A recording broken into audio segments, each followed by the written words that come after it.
Welcome to the Running with James podcast, where every High Rocks athlete, OCR competitor, and the everyday runner has a place. We're passionate about building a community that supports, building confidence that empowers, and building champions who rise. Together, we'll push limits and chase what moves us. Remember, when you change your mind, you change your life. Now here's your host, James Wyatt.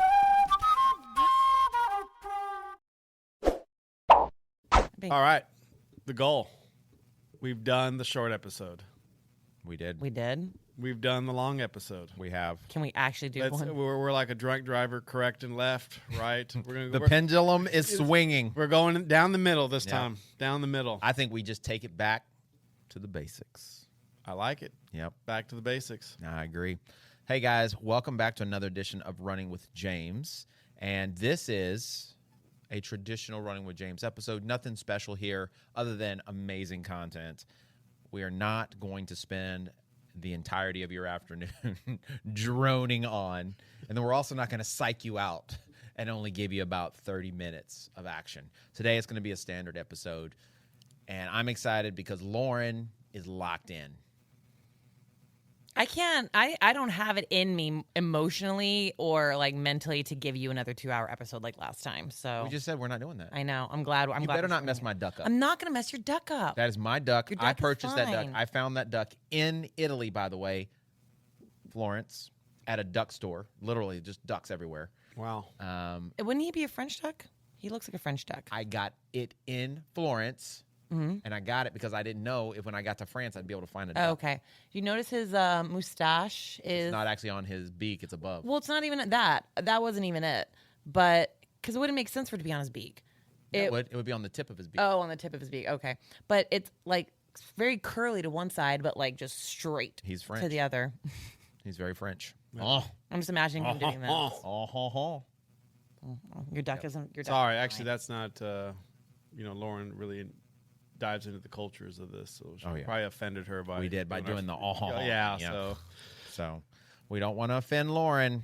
We're not worried about offending French people, just Lauren. Look, she's basically French. She's She white, did take yeah. 4 years of French. Did you take 4 years of French? Yes. She's not 100% sure. I'm trying to think. It might have been 4.5. No, it was definitely nothing more than 4. Okay. Yeah. Because I started taking it in junior high. Like 4 semesters or 4 years? years. Because I started taking it in junior high and then So went all the way into what high you're school. telling me is you're fluent in French. Hardly.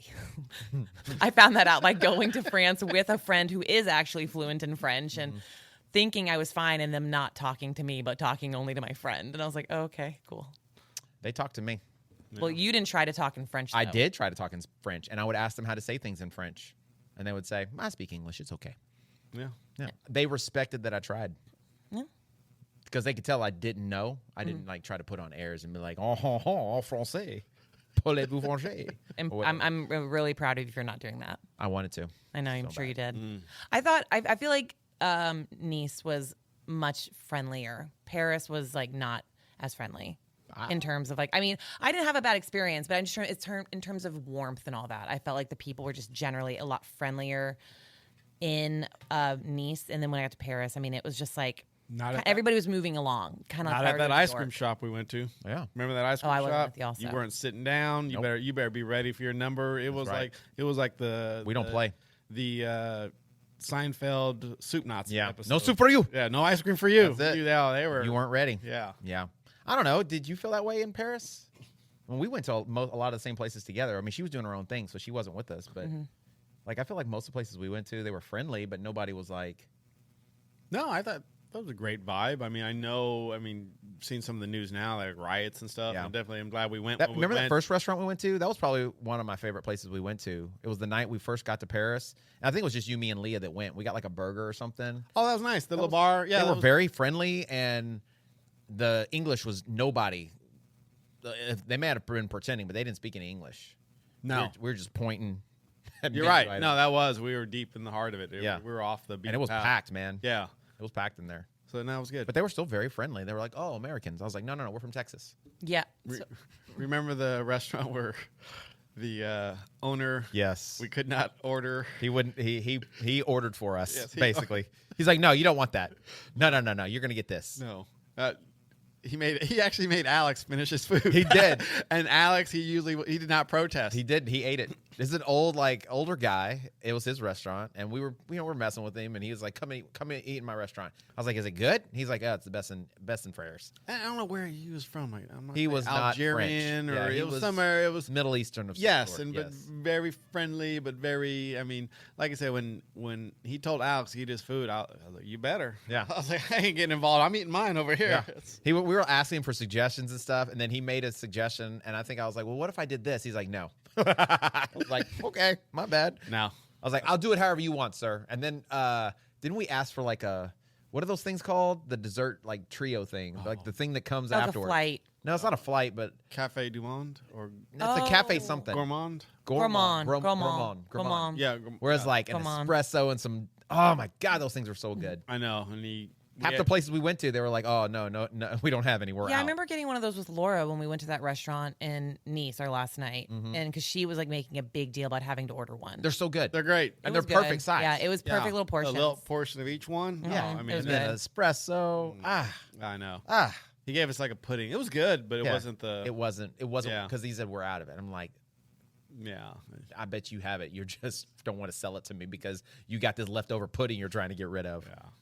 But we digress. We do. But yeah, we apologize to all of our French listeners for how we, But you guys are living it up with those desserts, though.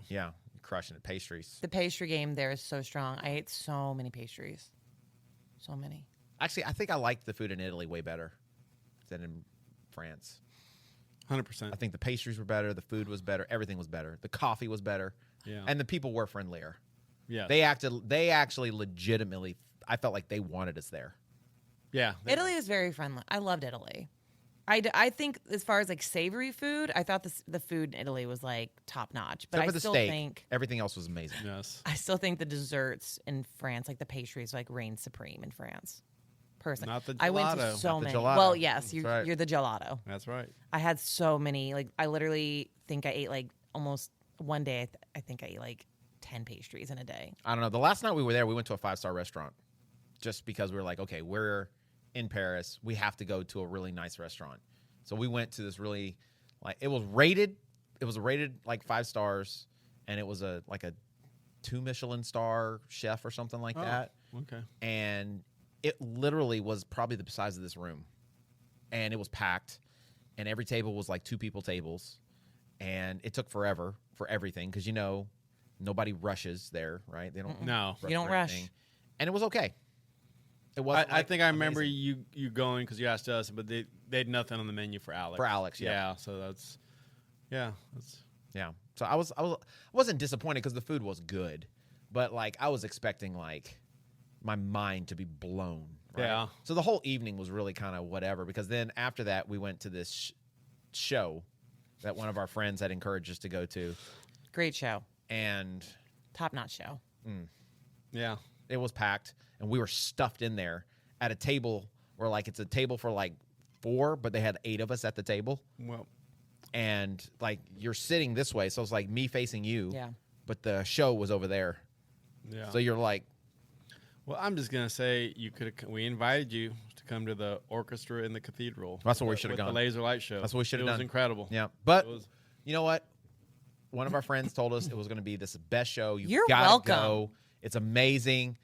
And you know what? If you're into topless dancing You are welcome. and like really big dudes wearing little bitty outfits, it was amazing. Welcome. It was amazing. It was a great show. And standing in line when they say to arrive at like 6, and then the show doesn't start till 8, and you stand in line for 2 hours in the rain. It was a good time.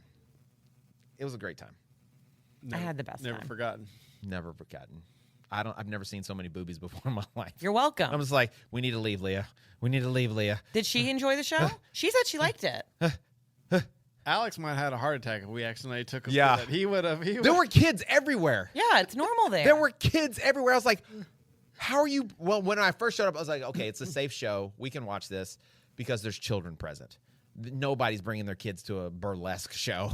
Yes. Apparently, I'm wrong. So it's not like Vegas where they do certain kid. The day they do Kid-friendly ones? Yeah, kid friendly. We're like, yeah. no, it's just advertised dancing. like family friendly. It says family friendly, Yeah. and they tell you to dress up. They have a strict dress code. They do. And 90% of the people were not dress coded. They were just wearing T-shirts and whatever. I'm like, what the heck? Oh, I don't remember seeing anybody in a T-shirt when I went. I did. And polo shirts. Some people were dressed up. There were a few people, but most weren't. Leah and I were. You were snazzed up? Oh, I was snazzed up. We went shopping to go get snazzed up because we didn't want to get booted for those stupid expensive tickets. I mean, everyone has different experiences, what they like. I'm glad you enjoyed it. I had such a good night. I'm talking. You're about welcome. you. James did not look like he enjoyed it. No. Well, it sounds like an experience, though. Sure. It was a very uncomfortable experience. Very uncomfortable experience. You know what? I haven't been that uncomfortable Since the since shower. the bathroom. Since the shower. The shower encounter. For those wondering what that, You have to be on get the the Patreon Patreon. now. Get the Patreon. It's worth it. it's well worth. It's man. One of my now favorite top stories. stories. It is like my top story. Better than James's Fight Club story, if you know that one. Yeah. Him getting punched in the face. This topped that for Lauren. So, anyways, Lauren, I found joy out of the story. You need to relax. Never. Never tell a woman to relax and Never. expect her to relax. Especially someone who is not great at relaxing just naturally. Never. You know I'm teasing you because I get great joy out of your story of, back from France when you couldn't find the Airbnb and you had to call every single person on the apartment list. Oh my gosh, that still haunts me. See what I mean? It's I hilarious. You felt can't look back now and laugh. No, I do laugh about it, but I felt so bad waking all those people up, and I'm like, I'm so sorry to ruin your evening. What makes it even better is that 2 you're an a.m. American. That's exactly what That's was going why on in my head. That's what makes it really. Yeah. That's because it is what makes because it you're worse. you're an American that like immerses yourself in the culture. You know what I'm saying? You don't stick out like a sore thumb. Like they barely even realize. We're how far into this episode? We promised people we're going to keep short. Oh, I'm gonna cut all this out. Oh, thank God. I'm gonna cut all this out. I'm just saying, you are an enigma We've established because that. what you say you want to be, but then the experience Always. because you've That's got comes for me. that white that's girl in you that the just hilarious it's part there of it. so deep in you. I try so hard, and I always fall so very short. So just be who you are and accept I it. feel like that is now who I am. I don't know anymore. It's all like one mask after the other. It'd be Don't wear a mask. mask. Always. Just be white girl Lauren. Oh, not basic white girl. I didn't say No, basic. No, I know. White girl. I'm saying not basic. I think That's pumpkin spice latte white They're is disgusting. good. Pumpkin spice white light. And it light. is your season right now. It is. This is not my coming, season. You're coming into season. This is the season. No, gonna this be is- Lauren's season No, we've here. had this discussion. This is Mel's season. She makes the joke all the time. She's all about the basic fall white girl stuff. And I love a good cozy sweater. I love like a good Gilmore Girl session with a Here's what I love. If you're trying But I to hate argue your pumpkin case, spice. it's Yeah, not- here's what I love. She's over here talking about, oh, that's so and so, while she makes a list of all the things she loves about fall Gilmore Girls and is being a great. white girl. yes. I don't like pumpkin spice. I just said I don't subscribe to pumpkin spice in fall because I think pumpkin spice is gross. I stand by that. I think it's disgusting. Okay, so the one thing, candles. the other pumpkin spice 99 candles. things that Yeah. were white girl fall. Cozy sweater. Yeah, that Cozy is. sweater's nice. I mean, cozy sweater's always kind of fun. And then she even puts her shoulders up when she says it. You kind of I don't think I've ever How do you seen not? a lady of color How do you talk not? about something cozy and go, ooh, ooh. Never. No. Talita talks about stuff all the time, about things like going and buying things. I've never once seen her be like, Yeah, but I even feel like as far as oh, it's so cozy. I don't know. I My don't. wife will dance when she eats, but no, not like Little that, little though. shimmy. Little shimmy. I dance Okay. when I eat. but not if it's hitting. Yeah, Yeah. She'll give a little dance. I don't know if I've ever danced when I've eaten. I'll never. You don't dance when you eat? No. I definitely dance when I eat. I might be like, dang, that's good. Actually, what I usually will do is I'll take a bite and I'm like, man, I cooked that real good. I was like, man, good job, James. I'll encourage myself. I like to encourage myself. You have to encourage yourself. Positive self-talk. Yep. That's good. Yep. I made some. We were having our Connect group the other We day, have such a different way of handling. and I made a steak. We were making like tacos, and I made some steak, so I had to sample it to make sure because I didn't want to serve something to people that was crappy. And I took a bite of it, and I was like, yeah, James, you did a good job. I'm proud of you. Nice work, James. I was like, man, you guys. And then I just kept going because it was so good. I was like, so I had to try another piece. So I tried 3. Was it steak tacos? We had fish tacos, shrimp tacos, chicken, and then steak. Very nice. So we had all the accoutrement. It was good. It was really good. The steak day was the best, though. That was really good. I had like 2 or 3 different types of steaks. I had Denver, ribeye, and then what was the other one I got? What's Denver steak? So Denver is a newer steak. It's only been around for like 2017. Okay, I've never heard so of that. it's part of the shoulder, I think, apparently, like the chuck shoulder, but it's kind of underneath. Okay. So it's kind of like flank steak a little bit, maybe like a hanger or like a flat iron steak. It's thin. So it's pretty good. Oh, like okay. it's square. It's like 2x2, but you have to cut against the grain. Okay. Because if you cut with the grain, it feels kind of tough. But if you cut against the grain, it's nice and tender and everything. But the flavor on it is legit. It's really well marbled. But you can't just get it anywhere. Oh. Like I had to go to a butcher shop to get it. And like you can get it from like say HEB, but you would have to get like say like a chuck shoulder roast or something, and you'd have to like cut it yourself and know what part is. And like I'm not that expert yet. Yeah. So, but we salt brined it for 24 hours. Seasoned it, and then put that it was so good. A little butter base with rosemary and garlic and a little thyme. Mortadella. Sounds a delicious. tutti frutti. You know what I mean? Delicious. Tutti frutti.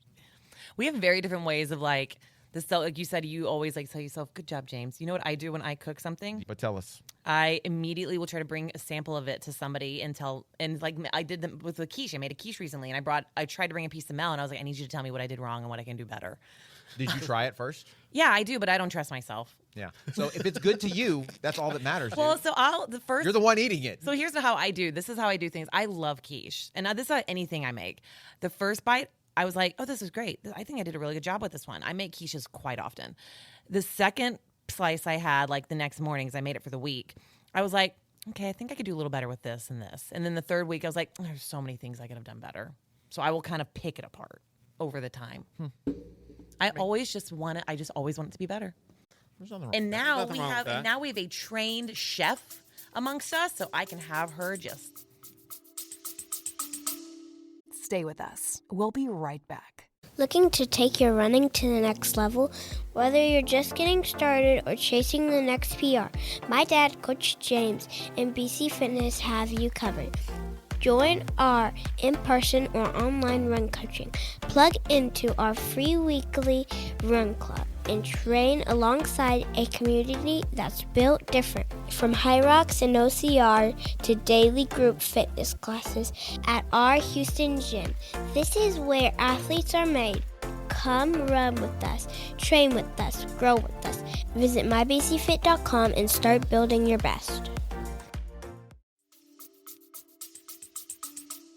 me her knowledge. I like that she's around. And I like that she comes to the group too, because then she can try my stuff and she can tell me. I want somebody to tell me. I mean, obviously, ultimately, I'm making it to my taste. And I have a very specific taste. But if she has like a tip or some kind of thing that she could, that's not country, some kind of thing that she could give me a tip on to make it better, then I'll try it. But if I don't like it, then I'll just go back to what I was doing before. Yeah. Right? There's it's crazy. Like just different techniques and how you prepare it, how you season it, how you cook it, how you cut it can change drastically your experience of the food. So, and it's not like a natural thing. It's something you need to be taught. Yeah. I think I impressed her the other day though, because she's like, "How do you know how to hold a knife?" She does say that she has told me when we go running, and she's like, she goes, James is actually quite good in the kitchen. He does a good job. I was like, yeah, I believe you. It's just because I practice, and I like to. I told her, I was like, James. It's very clear that James truly enjoys like making good meals. I enjoy what I like doing is I like to learn new things, and I like to, like some people some people are like the consummate student. You know, like they're always in school, they're always whatever. I like to learn things to immediately implement them. Does that make sense? Like I want to get information and then So you try can it out. immediately use it. Like I can't wait. If I learn something new, I can't wait to see if it works.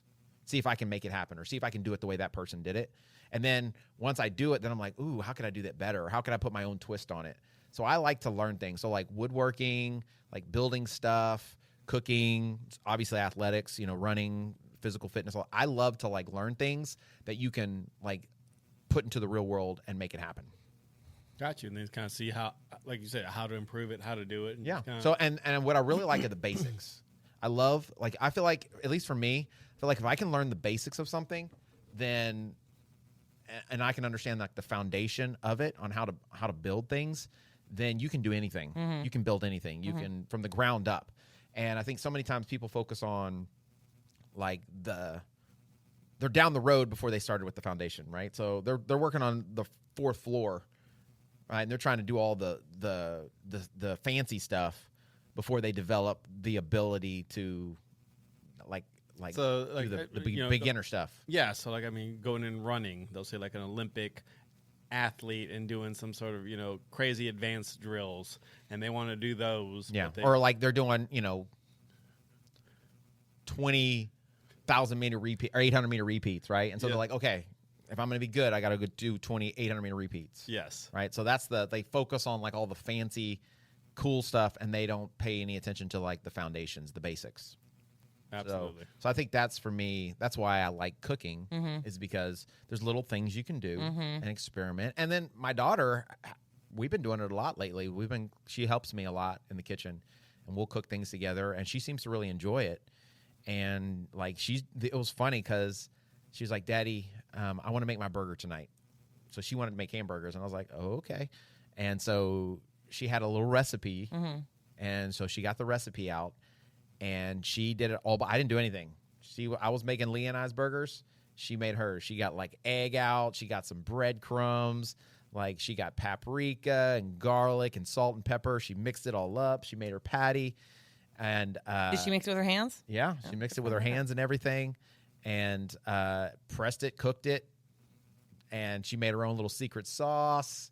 Like she was mixing up, and then all we had was like the mixed green lettuce. That's usually what I get. She's like, "Daddy, we don't have regular lettuce." I was like, "No, baby, I know." And there was a head of cabbage in the thing. She's like, "Well, here's some right here." And I was like, "No, baby, that's cabbage." She's like, "Well, I'm using this." Oh. I was like, "Okay." She's like, "Well, I'm just experimenting." I was like, "Okay, go for it, Wow. girl." So I mean, like anybody can do that stuff if you just like learn, if you're willing to follow instructions, and then experiment a little bit. Just throw a little of this in. Little flair, And sometimes you screw it up. little bam. Yep. Did she like the cabbage? She just said she did. Oh. I don't know. She might have just been playing it off because she did. Just- Yeah, yeah. 'cause she made it. I've gone this far. I'm going all the way. Yeah. That's- She even basted it. She butter basted it. After she cooked it for however long she was going to cook and got the temperature she wanted, she put a little butter and some rosemary and some garlic, and she was over there butter basting Oh, that's funny. the burger. Dang. I was like, okay, calm down, dude. That's Calm down. She's like, what? I want to make it really savory. I was like, okay. dang. So she's been watching too much. Do you ever Nick. have you seen Cooking with Levi on Instagram? Mm-mm. Oh, I need to send you that account. It's a dad who's clearly has a professional kind of cooking background, and he started his little 2-year-old cooking with him on videos, and okay. so he's always like, "What do you want to cook today?" The kid they'll obviously have something pre-planned. The kid will announce it. His kid's been learning to cook since he was 2. Yeah. And so he has his own knife. He like has all the things. He's like, it's so delectable and Nice. it's so cute. Nice. They're like, those are like my little happy moments on doom scrolling, is watching Levi cook. Well, I do enjoy the whole cooking thing, and I think it's a lot like training. That I do enjoy cooking things that other people like too, right? Like making it, and people are like, "Oh, wow, this is really good," or "Man, Yeah. this is kind of surprising." I like to surprise people. To see, like, you get enjoyment out of them enjoying your cooking. Yes, right. And then also on top of that, I think people look at me and they're thinking, I don't know what they think half the time, but they definitely don't think I can cook, right? Or I can't like build something with my own little 2 hands, or I wasn't raised in the country, right? Like the real concept of what the country is, like on a farm. It's just very surprising. So I like to surprise people. Can't judge a book by its cover. I know. You're right. a man of a utility knife. I am Renaissance man. Yeah. Renaissance. You see me and you're just looking. You're like, okay, there's just a really good-looking guy. Absolutely. Just like really expert at fitness and running. It can't be possible that he's that layered. Now he just knows how to He's pick that up dumbbells and run. Just dumbbells running. That's it. Yeah, and here you are. And cooking, I'm over here basting stuff. tossing it up. Yeah, that's. Yeah. Just Very blowing nice. minds left and right. What did you make that one time? Was it ramen? Yep. That was really good. That was good. Yeah. That was a 15-minute ramen, and ramen usually takes a long time. You said it was a little bit quicker than you usually do, but it was good. It was pretty good. It was really good. Yeah. We have an issue. Every time we start talking about food, I immediately get so hungry. I'm with you. I'm really hungry now. I've just What have you eaten today? Not enough. No, today's not been a great day. I did some toast this morning, and then I was really craving, like breakfast foods after the workout. So I made eggs, and I made me and my niece some pancakes. Sounds delicious. So I had eggs and pancakes for like lunch. That's okay. But I need do that all I the need time. more protein. I didn't do my protein drink today because I ran out of fruit. Why couldn't you do it without the fruit? I only had the flavor I have. I need fruit to kind of mask the flavor. Some of the chocolate I have, I'm trying to finish off the bag of chocolate. I don't like chocolate protein powder. So why do you have chocolate protein powder? Because I got it to try it. I was like, well, maybe I'll like it. Maybe I'll change my mind this time. And I don't, but I've been making myself finish it because I have it. So I do chocolate with strawberries or chocolate with banana. So at least I get some of that fruit in there. The chocolate strawberry is actually pretty good. But I was out of strawberries. No, I like chocolate, banana, and peanut butter. That's a good combo. My, That's a good one. I'll do chocolate. I'll do the chocolate, the bananas, and coffee. that does sound good. No.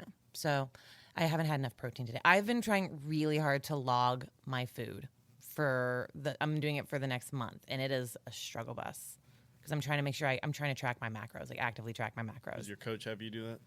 Yeah, she's having me do that, and she's, it's a struggle. It's a struggle. I hit my carbs and my fats easy. Hitting that protein's real hard for me. Yeah, usually hitting fat is not hard. No, Not hard at all. Especially if you're someone who tends to eat a little more I have on the veggie side or I have the a- So non-meat hard. side. I mean, Yeah. I have a client and kind of same thing. I was like, let's do your food diary because some issues. How much protein you're eating? Enough. How much is enough? Enough. So it's so I might need to get a warrant to get that food diary. to find out about it. To find out about it. I did it. I was like, oh, send it to me. Actually, the MazeFit, I'm actually quite impressed. That's what I've been using. with the their food app. It's really good. Yeah. It's like AI powered as well, so you can like take pictures of I stuff. think Yeah. you guys when we were talking about We the did. When we talked about the gear episode. gear, yeah, you were Yeah. talking Yeah. about how good that Yeah, was. it's pretty good.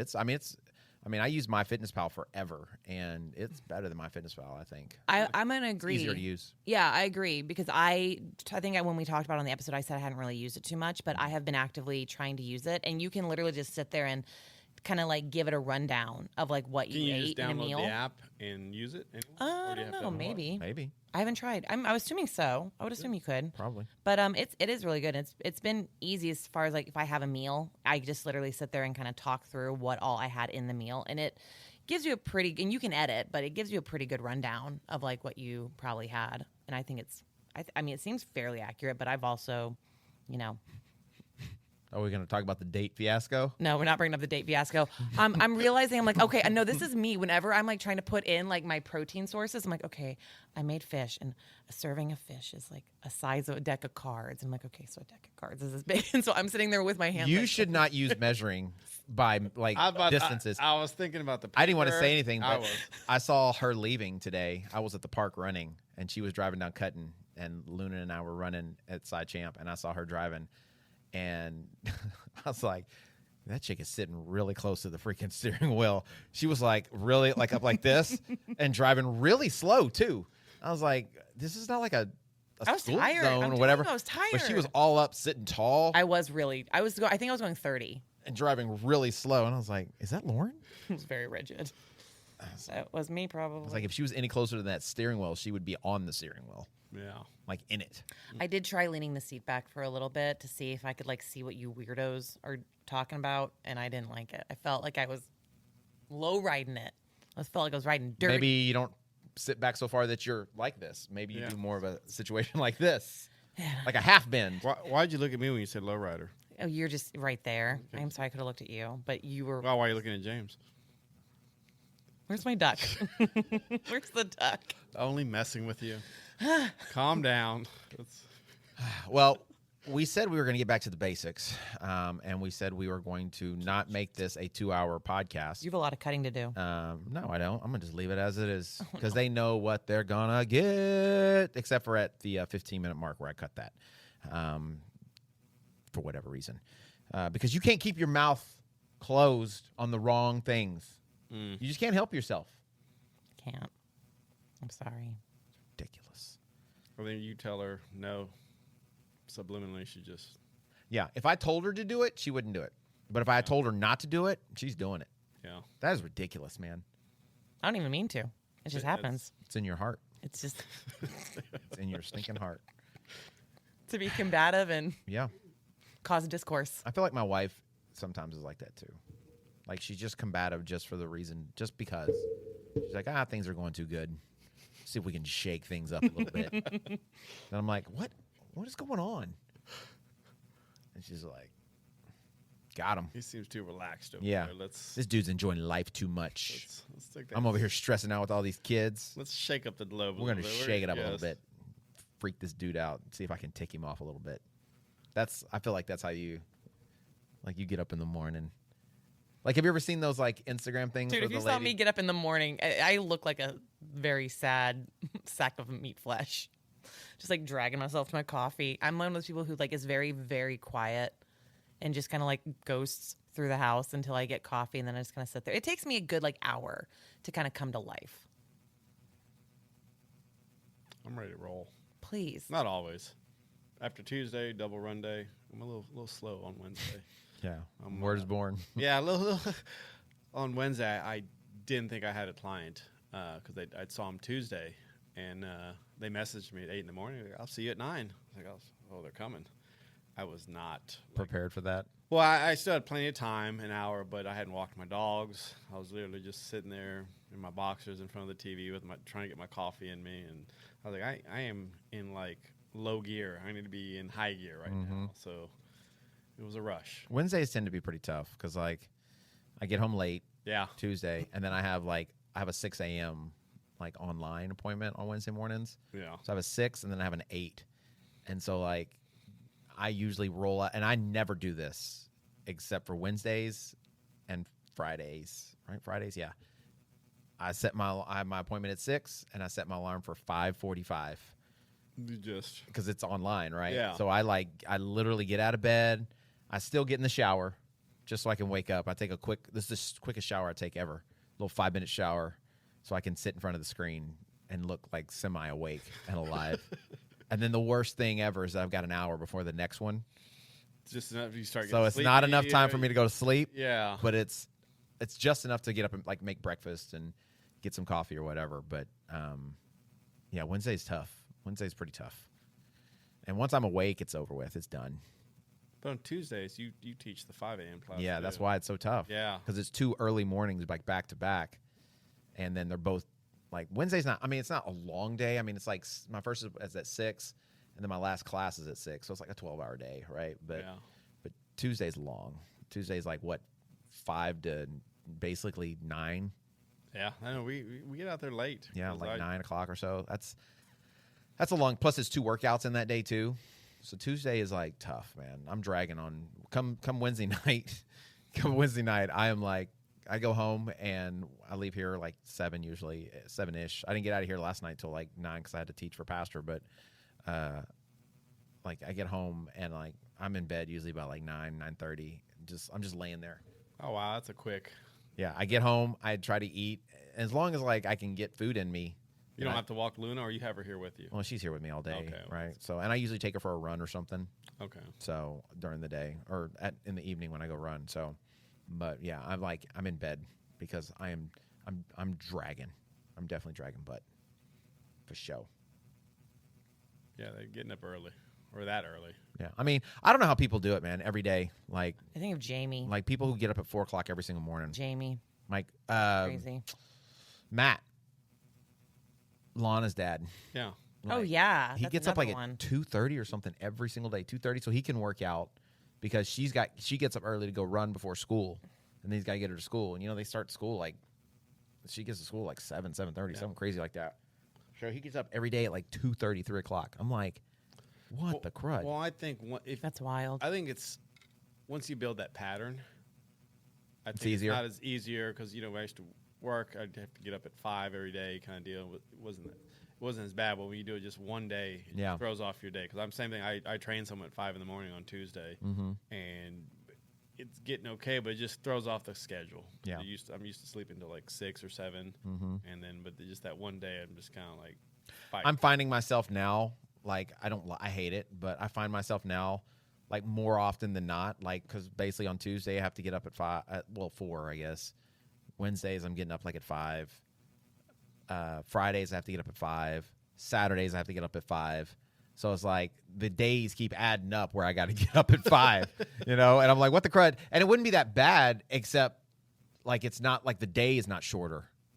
You know what I'm saying? It's not You're like not ending It's at not 6. less. like It's I'm not not getting less. to end at like 3 or 4 Yeah. or 5. It's like the days are getting longer just in general, Yeah. and I don't feel like I ever get home before like 8 o'clock minimum. So that's and then if I don't get my Saturday, which is usually my day of rest, like that's the day I usually don't have anything. But like the last month, there's been like so much going on. I haven't gotten my like just day. Then usually that's I can feel it. It's like it's starting to stack up on me. I think I talked to you on Sunday. You're like, I could use a day off. Yeah. You're, I guess hitting that week at the end. It was. Mm-hmm. And I mean, me, for the most part, I feel like I'm Mr. Consistency. Like I'm like the same things all the time, But like, if it had been raining Sunday afternoon, Oh, called it again. Can I? sprinkles, guys. Can I ask you an honest question? When you did cancel that one day, and like a bunch of us happened to show up, were you canceling because you actually were worried about the weather, because you were just really tired? No, it was coming down, man. Was it? See, it was not raining where I was. So that, No, that it surprised came me. down. It was like Okay, like so it it was was just like where I was like then. there was a flash flood warning, because I wouldn't usually cancel for rain unless it's a bunch of lightning, but it literally said, I think because we were here and it was like 3:30 or 4, and like it was like sheets coming down like. I missed. And then I that was like, well, somehow. maybe it'll clear up. And I looked at the weather thing, and it's like flash flood warning until like, I think it was a flash flood warning until 5. Okay. So I was like, I don't want to get out there and then call it and have all these people show up. So I'm just going to call it. And then it like skies opened up, Yeah. cleared up. Everybody was asking me like, why do you call it? And I was like, maybe he was just tired and needed a day off. But No, I just wouldn't have didn't showed know. up. I've been like, Carlos told me we all cover me or something. Because that's what I did the week before. Yeah. I think it was the week before. It wasn't a tired thing. I was just trying to be helpful with my wife. But I just asked them to cover it. Yeah. Right. So I wouldn't have canceled it just because I couldn't be there. So Plenty of coaches to jump in for you. yeah, that's the good thing about, I don't have to be everything anymore. I don't have to do everything anymore. So that's why I have all you guys. Lauren. Happy. I'm really tired, guys. I think she was nodding off. I'm not quite sure. Pretty sure she was half asleep. It's true. I'm not half asleep. It's true. I did have a client. I'm just going to rest while I row. Yeah. I think they were napping. I'm like, I don't know if that's how it should be, but okay. You know who you are. So. All right. So I think we're only 45 minutes into the podcast, and we haven't talked about the actual subject that we were here to talk about. We've teased it several times. We've used the phrase back to the basics. Hopefully you're still with us. They're with us. If they're listening, they know what they're getting into. I mean, that's part of the charm, right, guys? Thumbs up, star, like, if you agree. We're just people, man. We're just people. There are people tell me this all the time. They're like, I was out of town, and I was running by myself, and I just put on the podcast, and I felt like I was back running with you guys. I did have someone tell me that as well. Like it was just like running with James. That's because this is what our runs are like, where we're just talking, hanging out. Yeah. Different people talking to different people. It changes, it transitions, we move around, and that's what this is supposed to be. And then we give some information every now and again. Throw it on out there. Then we blow your mind with like training tips. I had a dude actually on the YouTube channel correct me.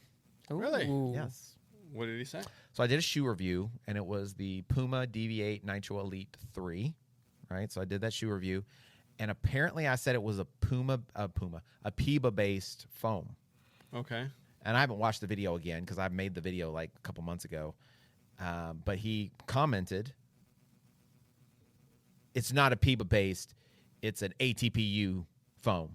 That's all he commented. No stars up, no thumbs, no nothing. He's just letting me know that it wasn't a PIBA-based foam. It was an ATPU. And so I was thinking to myself, I was like, did I say that? Maybe I did. I mean, I would have just gotten that information from the website, right? Because I wouldn't have just made that up on my own. I would have gotten it from the web. So I went and looked it up, and I was like, is it that? And I was like, yes, the DV8 Nitro Elite 3 is a nitrogen-infused foam, which is a ATPU, what have you. And then I started thinking to myself, I was like, maybe I shouldn't say like PBAX or PIBO or nitrogen infused or EVA foam, because probably 90% of the people that are watching those videos have no earthly idea what that means. Zero idea. Correct. Okay. Except for the one dude Who wanted to correct who's you? a stinking foam geek, apparently, who wants to call you out and correct you.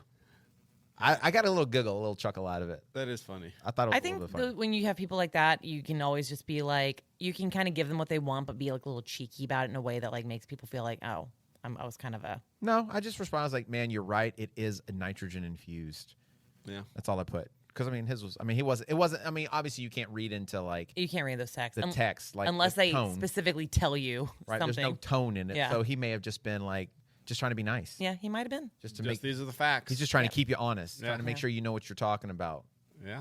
So, but I mean, whenever I do these shoe reviews, I'm giving my personal opinion on whether I like the shoe or not. Yeah. I don't get any information from the manufacturers because I'm buying 90% of these shoes. And whether it's from the stack height, the drop, the materials being made, all that information I'm just getting like from like when my research online, right? So I'm typing in and I'm going to Puma, I might go to Roadrunner, I might go to Running Warehouse, I might go to, you know, some other reviewer who's done a review on it or something to try to like compare information, because sometimes you'll look at a drop on a shoe or you'll see a stack height and like it's an Adidas shoe and Adidas has like it's a 39-inch heel and like a 32-inch forefoot, and then you'll go to like Running Warehouse and it's like it's a 38.5-inch heel and like a 33-inch forefoot. So like sometimes the information doesn't always match up. Yeah. The drop may not be exactly right, and so you're like, okay, you try to find the bulk of the information that you can find that kind of matches up, and then you make a guess, and you're just like, okay, I'm going to do my best to give you like what, based off of what I've researched and what I feel, this is what it is, right? Yeah. And if I tell you it's got a 40 millimeter stack height in the heel and a 32 millimeter stack height in the forefoot, most people don't even know what the heck that means. Like, they don't know if that's really high or low. I'm going to start measuring one. Yeah, that's what I'm saying. Start measuring them. And people don't realize this, but the stack height itself, actually, even if it says it's 39 millimeters in the heel and say 33 in the forefoot, so that's a 6 millimeter drop, it may not be 39 and 33 for every shoe. So that may be for like a size 9. But say for like a lady size 4 or 5, that stack height's going to be lower. For a men's size 10.5 or 12, the stack height's going to be higher. So based on the size of the shoe, it's all relative to the size of the shoe. Obviously, like the weight. Just like the weight. The weight's Yeah. going to change. So if I say it's a 6-ounce shoe, that's for a men's size 9. Or I might say specifically it's my size 10.5, because the bigger the shoe, the more material, the heavier the shoe is.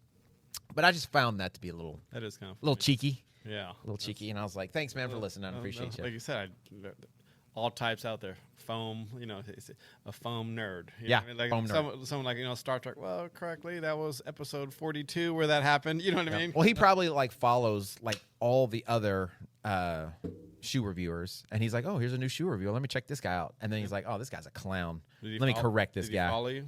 No. No. You know, 90% of the people who watch and listen don't subscribe. That's a lot of people, I think. Yeah. What do you mean you think? It is a lot of people. Well, I think because when when I go watch videos, I watch a lot of videos. I've subscribed to very few channels personally. Exactly. That's not. I'm subscribed to us. I am subscribed to us. I'm gonna go check. I am. I can show you right I'm gonna now. go check. I'm gonna go check. I am. But of the 4,000 hours, not minutes, but hours, 4,000 hours of watch time we got last month, 90% of them were from people who don't subscribe to the channel. That's crazy to me. That is. You know, I mean, there's several channels I watch that I don't necessarily like subscribe to. Just I don't know why, but if you have the ability, subscribe, like, subscribe, share, Comment. like, subscribe. Oh yeah, comments. Comments are big. Yeah. Comments are extremely big, right? So because what the comment does is it shows you're engaging. So even if it's like correcting me or correcting Lauren, I would love for you to correct Lauren. That would be amazing. If you can correct Lauren on anything, that would be good, right? So as I was saying, getting back to the basics. Back to the basics. Get back to the basics. So what we're supposed to be talking about today is technique, form, running. Making a foundation for running. Building a foundation for running. That's it, right? So oftentimes, I think I told this story about, there was a kind of a study that came out that was sent to me one time because I've always been a big proponent of like improving form, working on drills, being more efficient. And they sent this. It wasn't a study as much as it was an article about someone who was saying that the body is very adaptable and that you don't need to change your run form because your body's going to do whatever's most efficient. Yeah, right? I remember that. And so, to me, in the back of my mind, I'm thinking that's just someone who's lazy that doesn't want to do the work to get better, using an excuse, right? Maybe not, right? Maybe they were just trying to be encouraging. Okay, but yeah. Yeah. You're with the lazy part too? I could see that. I mean, yes, trying to say justify that, but you should always be striving to improve. To get better.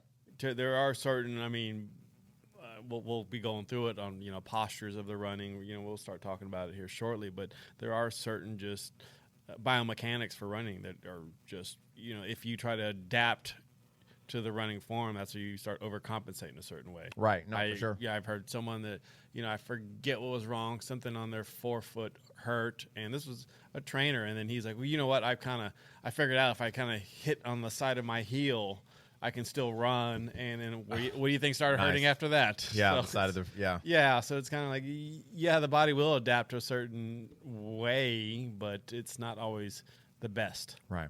Well, just working on your form in general, it helps reduce injury. It obviously improves, well, maybe not obviously, but it improves efficiency.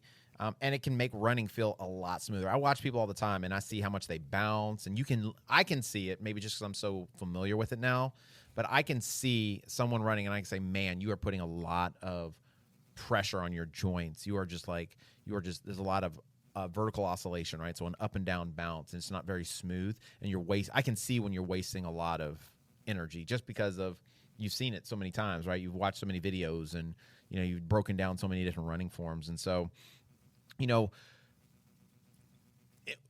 push that foot strike isn't as important as where you land in reference to like your center mass.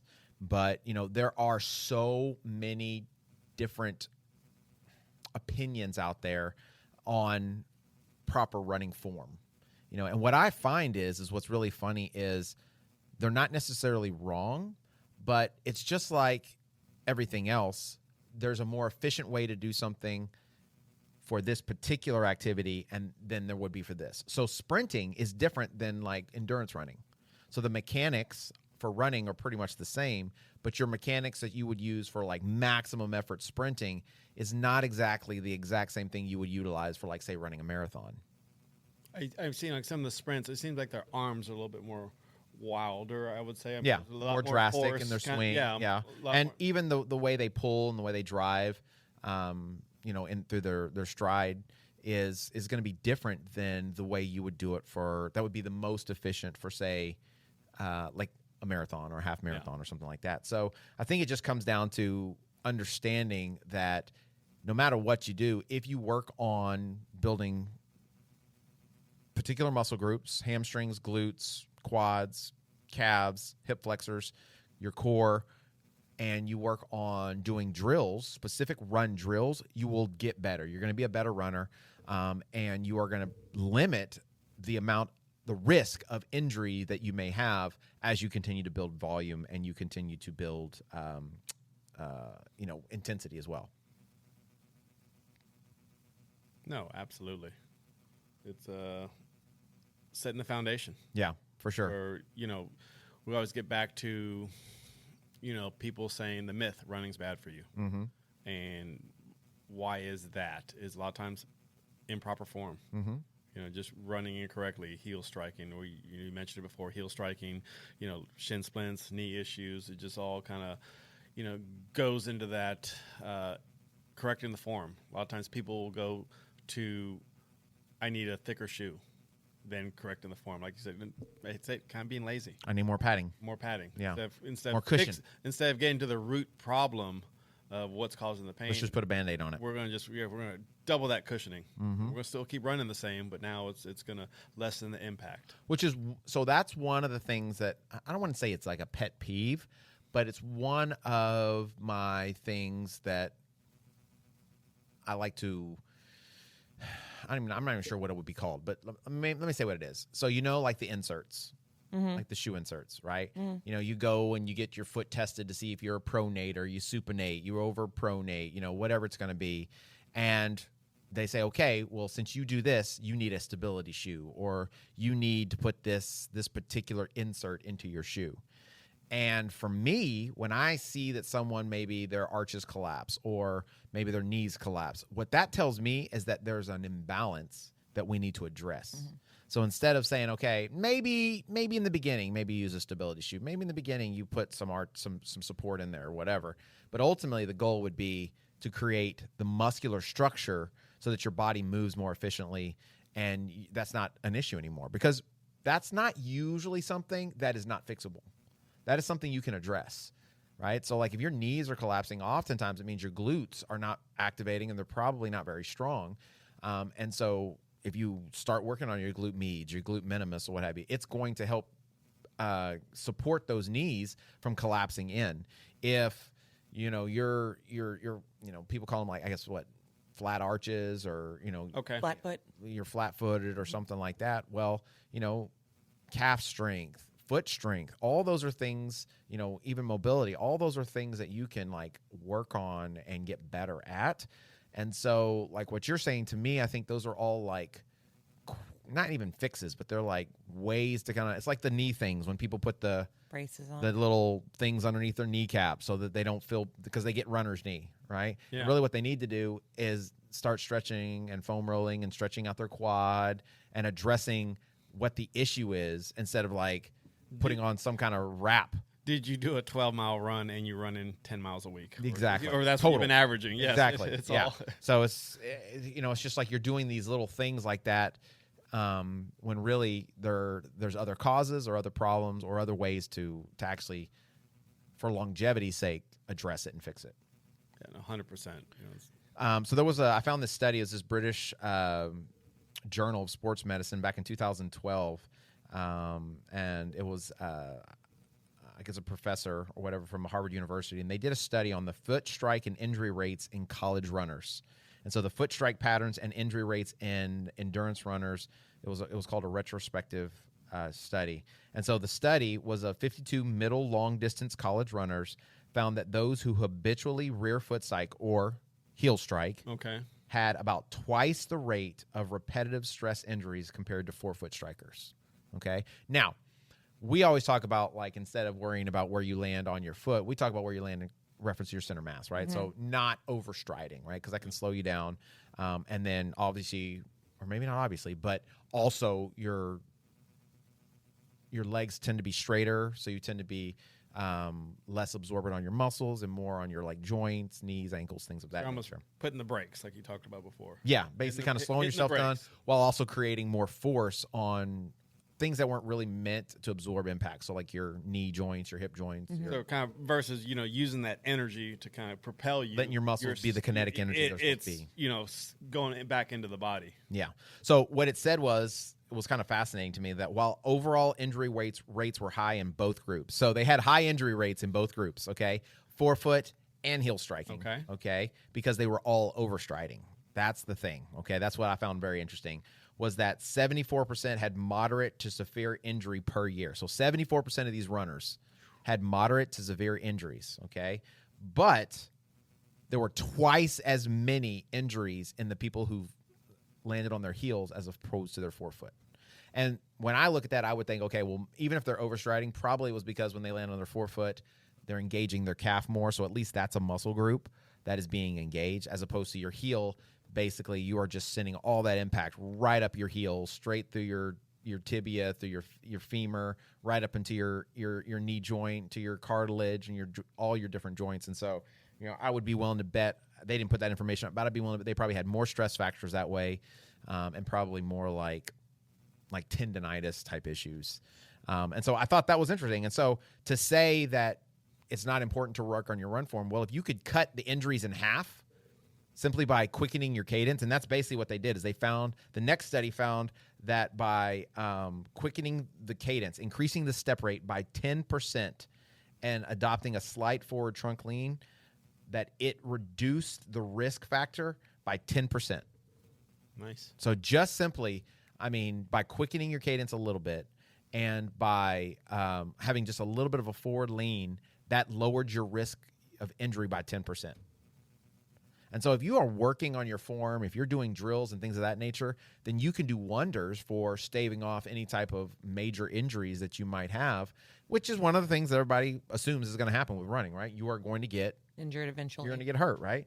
And so, I think anything we can do to lower our risk of injury is going to help us be more consistent. And we all know the more consistent we are, the better we're going to get. Yeah. And that's the only way you're going to get better. So what are some different ways that we can work on our run form? I think we've talked about it ad nauseum to an extent when we're at like our run groups and obviously in our classes and stuff. But drills is, in my opinion, the number one thing you can do to help improve your overall running economy. The second would be do strength training. So to strengthen those muscle groups that you want and need to use in the run process. So like your glutes, your quads, your calves, your hamstrings. I think your hip flexors and your core are probably something that people don't even think about, but are something that can definitely help you because they work with your posture, with your forward knee drive, and they allow you to really benefit from all the drills that you're going to be doing. One thing I like, especially kind of after High Rock season, we kind of get back to the basics at the Sunday, is you hammer us with a lot of drills. Yes. So it's usually I've been a little time off, maybe take a little ease off running, but then you I say hammer us, but we just go through kind of back to the basics of drills. And for a little bit, I will feel my hip flexors a little tired. They'll kind of be the first thing to tire out. But after a month or two, they just doing all the repetitive drills every Sunday, the amount of them, that really, I feel like my hip flexors definitely by the end, like you can tell, like on Sundays, who's kind of first starting, haven't been doing the drills, or they're new to there, because you can, they're definitely feeling tired doing it. They're kind of surprised we're just doing drills, but they just haven't been engaging those hip flexors, like that continuous moment of movement, doing it repetitively like that. Right. Well, you can also tell who's doing the drills. Yeah. Because you can see people's form changing, and you can tell who's not doing them. Yeah. Because they've been running the same way for 6 years. And I've complimented, as I'm, learning more, you start to see people, and I always tell Terry, I see his run form has increased a lot. Like his like forward lean, like we were kind of doing the marching to butt kicks into a stride, and just kind of seeing that, I was like, oh, that's a good transition. Seeing it, so it's from where he started to where he is now. That's you see people improving, like doing the drills for sure.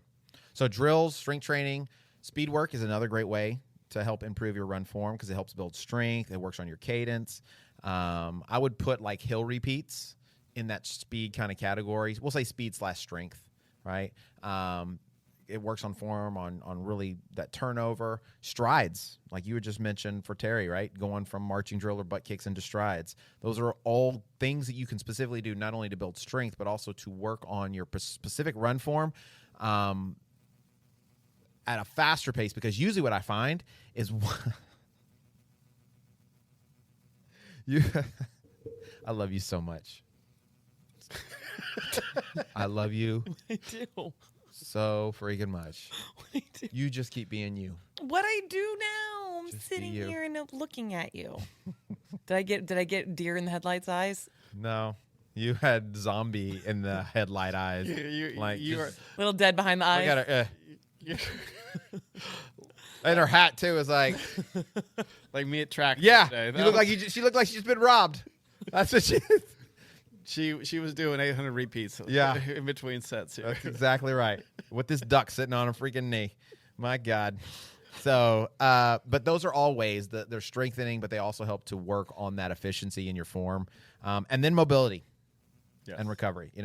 With lifting specifically, I try to teach people that if you can work on your mobility, so your hip mobility, ankle mobility, shoulder mobility, it's going to help significantly in getting stronger, because you're going to be so limited in what you can lift on your range of motion, because there are certain muscle groups you just aren't going to be able to activate if you can't move effectively.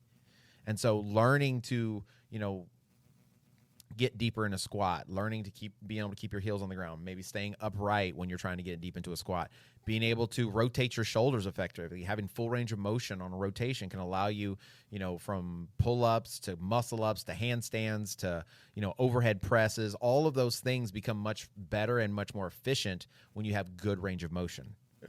People don't realize, when training, lifting, just like you said, mobility is the foundation. It is. If you're trying to, like I said, you can't come down to full squats, you're going to limit yourself on how strong you can get. Yeah. Possibly injure yourself. Yeah. So if your mobility is not good going to full range of motion, you're kind of building on a faulty house. Well, and once you start doing more like active sports, like say high rocks, your time is going to be limited if you can't get your body in the right kind of position. Yeah. Because you're going to be inefficient. You're going to get no repped. You Yeah. know, there's going to be how many times have we seen videos for like the wall balls or what have you, where people are either getting no repped or they should be getting no repped because they're just like, they are not physically capable of doing a good. No. Or the other big one that I would no rep people at a lot is burpees. Because they're a lot of, specifically men, a lot of men have a hard time getting into that low squat, keeping their body close together. So a lot of them literally do fall forward Kind of just because they can't keep same their thing with the hands. wall balls. It's Yeah. the mobility to be able to get in a squat. And the ankles and the hips, yeah. You'll see them go down and their heels will come off the ground, or they hinge rather than they squat. So their hips go backwards, and so their butt's not going down, their butt's going back, like they're doing more of a deadlift. So that their lower body goes a certain distance, and they compensate by, like I said, Bending hinging over. back and chest coming forward. Right. So you can't get in a rhythm.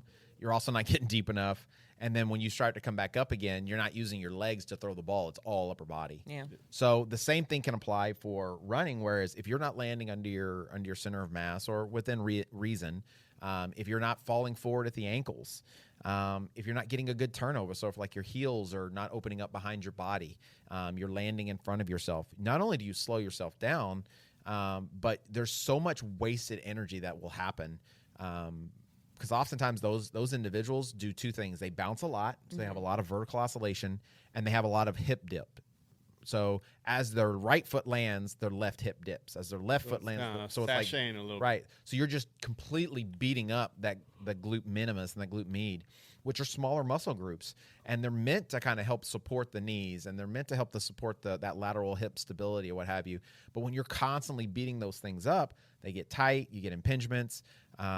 You might get adhesions, and then they pull on that fascial tissue, or they pull on those tendons in your knees, and then you got IT band syndrome, or you get patella syndrome. You get like basically tendonitis in your patella tendon or something like that, and so you feel like, oh, I'm getting bad knees, when really it's just you're creating these imbalances. You're overusing muscles that, in a way that they're not really prepared for. And so by correcting the form and strengthening the muscles, you eliminate all that. And then what's crazy is now you're not running with as much effort. efficient. So you're more efficient. So you're able to go as fast or faster with less effort. Well, that's free fitness as far as I'm concerned, right? So that means you are literally moving at a quicker rate. It's like taking I think of a parachute being on your back. Oh, yeah. It's like literally dropping the parachute And then just taking off. and being able to take off. Yeah. And so being able to work on those things. And so the best way you can do that, we talk about strength training, we talk about mobility. Those are ways to like prepare your body for it. But the best thing I feel like you have to do is you have to teach your brain how to do something new.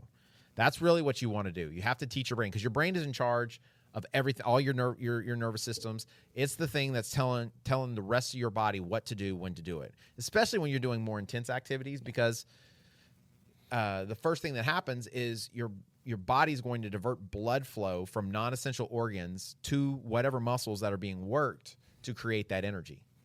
And so you're getting limited oxygen to like your digestive tract. That's why you use like gels and like electrolyte drinks, because they're easier to digest. Your brain gets less oxygen. That's why it's hard to keep track of, are we on lap 2 or lap 3 of high Race rocks, brain. right? You get race brain. And so if you can create very strong neuromuscular pathways, then you don't have to think about it. It's just a natural thing.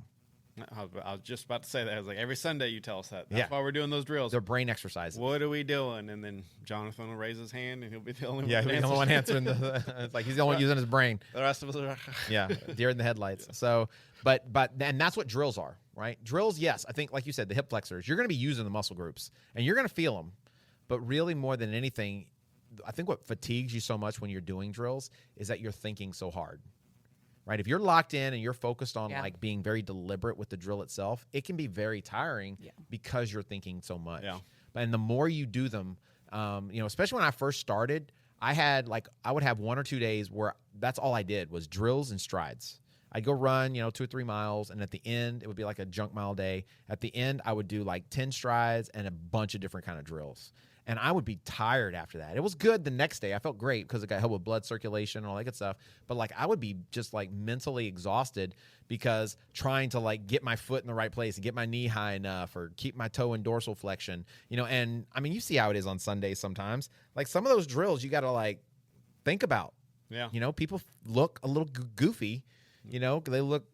My favorite thing, less karate chopping. Yeah, just like karate chopping, hips swaying, salsa dancing. The C skip is one of my favorites because where you're coming up and you're bringing the hip out.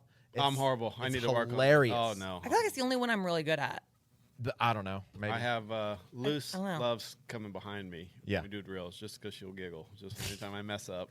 So she's enjoying the show. Especially that one. I was like, "You go in front." She's like, "Oh no." Yeah, So. the B skips I think is another great one where you're hate extending those. the leg out because people all just look like can dancers. The bounds or whatever. I think people also.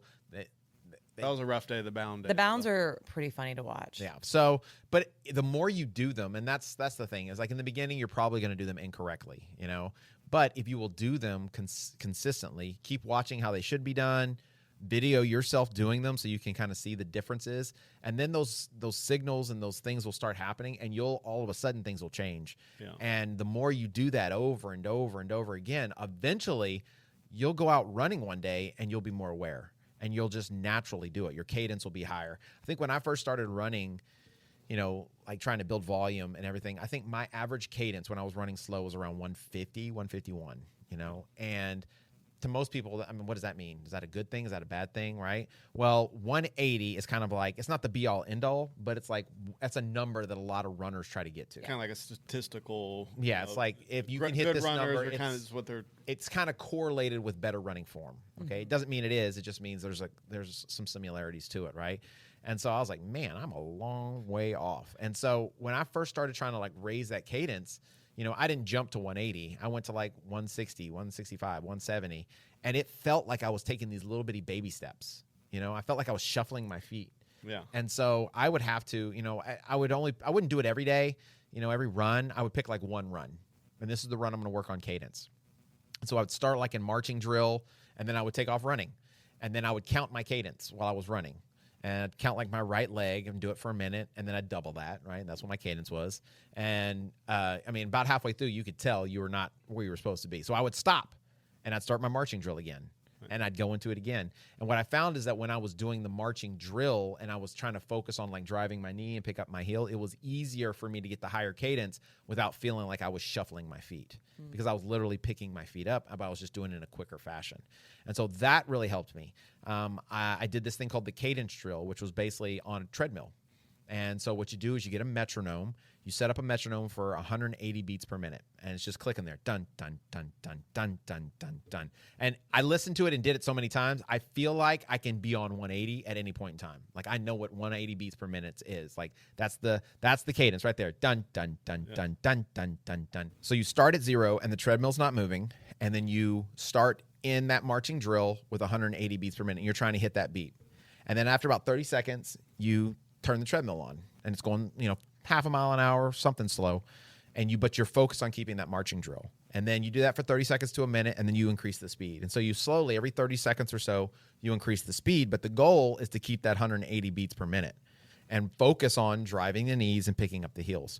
And it's really cool. If you will record yourself, it's really neat to see what happens is that as the treadmill speeds up, and even if you keep the 180, and you should naturally increase your cadence as you get faster. Did you look at her? No, I've already seen it. I'm trying. Did you look at her? You trying to focus? I'm trying to focus. I hope, look over here, I hope guys. you video for this. Oh my God! So you as the cadence stays the same, what you start noticing is you start opening your stride up behind you, Yes. right? And so most of the time when people speed up, what I see is they always overstride more. They take bigger steps and they're trying to cover more ground. And what we want to ultimately do is try to open our stride up behind us and cover the ground behind us rather than in So front the of front us. should be looking. You should be laying in the same spot. Almost in the same front, spot, yeah. But you're behind you. Your heel comes closer to your butt. So they kind of like that circular motion of the leg. goes Almost. It's behind more you, kind of like an oval, kind of weird and then shape. kind of But bringing yeah. it across. Kind Yeah. Of deal. So, but it's like, so we have on the YouTube channel, there's a video. So we did a drill of it. So if you want to check it out, just go to the Running with James YouTube and just type in cadence drill or what have you. And it's a really good drill. I feel like that really helps with increasing that cadence in a very positive way. Right. Yeah. And so, using that marching drill, or you could do it with butt kicks as well. I think either one of those would work well to get the stride and the turnover. But by doing that, what I feel like really helps is it helps you with your vertical oscillation, so you're not wasting energy up and down, and it also helps with that turnover that you're not landing in front of yourself, essentially putting on the brakes. Yeah. Right. So that's a good drill really to do. And so drills, I think, are probably the be all end all when it comes to like really focusing on improving your efficiency. Elite runners will take days where that's all they do.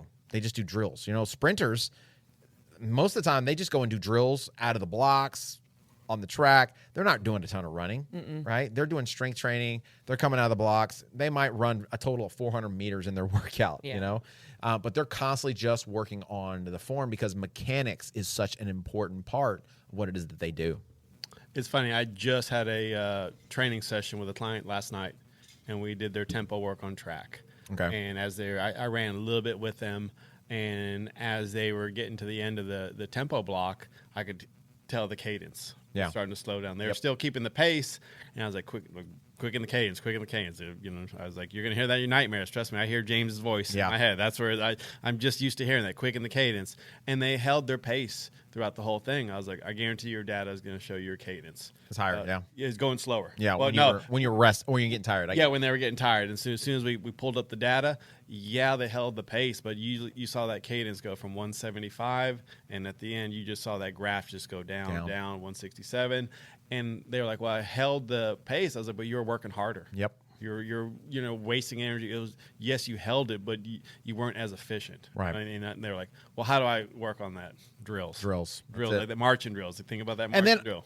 And then obviously the drills will help, but then also being aware of it during the workout and during the race. When you get fatigued, that's what I tell people. Y'all hear me say it all the time. When you're tired, don't worry about the pace anymore. Work on the form, right? Drive your knees, pick up your heels, quicken your cadence. And if you do that, if you've been training any amount of time and you work on your form, you're going to fall right back into pace. That's the crazy thing is, it's not going to hurt less, but you're going to be hitting the pace without working harder rather than trying to focus on nailing the pace. And so just work on the form because your body will naturally fall back into the rhythm of the pace that it's ran so many times. It's crazy. No, I had this several months back. I was doing a tempo run and I was pushing hard, and I got sloppy with my form. Mm-hmm. You could feel it? I definitely could feel it. I was pushing the pace. I just gritted it out, and I got my tempo, but I felt like my form was just bad. And sure enough, later on in the day, I could just feel it in my shins. I was overreaching, and I was like, nope. So now, if I'm not feeling the pace or I'm a little tired, I just work on that cadence. And 9 times out of 10, like you said, that pace just kind of shows up. Yeah. So once your legs get a little warmed up and just keeping that cadence, you just kind of go right into that groove. Nice. Well, that's the thing, right? So I think for the next month or so, guys, these are the kind of things we're going to talk about. We're going to be getting back to the basics, right? We're going to be getting back to what's going to make a good runner. What's good? What are the basics of training? And technique and form, I think, is one of those foundational things because it takes time to build up volume. It takes time to build up aerobic capacity. It takes time to build strength. But if you can work on your form, you can see immediate results. And that's I call it free fitness, because you're not working against yourself. So you can check out. There's tons of videos on our YouTube page, Running with James. We have every one of the drills that we do on a regular basis. We talk about kind of what each one of them does. So you can check out some of those. We have several different videos that actually talk about the impact of good running form, as opposed to, maybe non-efficient running form that you can check out. You can see that cadence drill on there. So there's some actual visual stuff that you can utilize that can really help you out. And it's YouTube, so you can probably find drills galore all over the place. And so I think that's what we're going to do. We're going to be kind of just getting back to the basics, teaching you guys, and hopefully helping you with some of those things. So if there's something specific you want to learn about, something maybe you have a question on, hit us up. Just go into our comment section. You can DM us as well on the Running with James Instagram page. You can email me at james@mybcfit.com. If there's something you want to kind of talk about and what are some questions, I actually looked up what are the most searched topics when it comes to training. Number 1 was efficiency and run form. Number 2 was limiting injury. And then number 3 was, how do I run a marathon? Well, they all go hand in hand. They all do, right? So they all help each other. So we're going to be talking about it over the next month or so and getting into it. So if you like this kind of content, guys, if this is the kind of stuff you enjoy, please make sure you stay tuned in. Also, you can rate the show, follow the show. You can check out Lauren at the Backyard Bohemian. Hopefully, she'll be awake there. You can also follow Carlos at Los200. I'm awake. You can check me out at mybcfit.com, Running with James, and BC Coach James on Instagram and on Facebook, guys. So thank you for coming in today. I'm trying to make sure we don't hit that 2-hour mark. Check us out on Patreon as well. If you have the ability to support the show, you can become a Patreon member and get all kinds of extra content, all kinds of cool stuff. And then another way to support the show is check out our website, mybcfit.com. You can go check out our gear. Really cool gear, and we're constantly updating it. There's always new things, new colors, new things, and there's some new stuff up there, new hats up there right now. So go check those out and cop yo gear. So, guys, thank you for coming in. We appreciate you. Finger building up. Building the dream. That's right. Let's get that in there. Go ahead. Oh, there's still opportunity for you guys to kind of be part of the BC Fitness family by building the dream. This is a crowdfunding kind of goal we have going on to help the operations at BC, get more equipment, get more amenities for all you members. And if you just want to help us out, you like what we do, feel free to donate. Every little bit counts, so we would kind of appreciate that. And maybe send you some nice swag going on with it, just for your kind of kindness and to helping out a small business. That's it. And you can go to mybcfit.com to get all the details on that and to support it. So thanks, guys, for coming in. We appreciate you. Remember, when you change your mind, You change life. life. hey, she is awake. She is. She's alive. It's going to be the alive. Lauren Dead episode. Let's say for the video, just like zoom in on YouTube so people don't see me do that. This chick, man.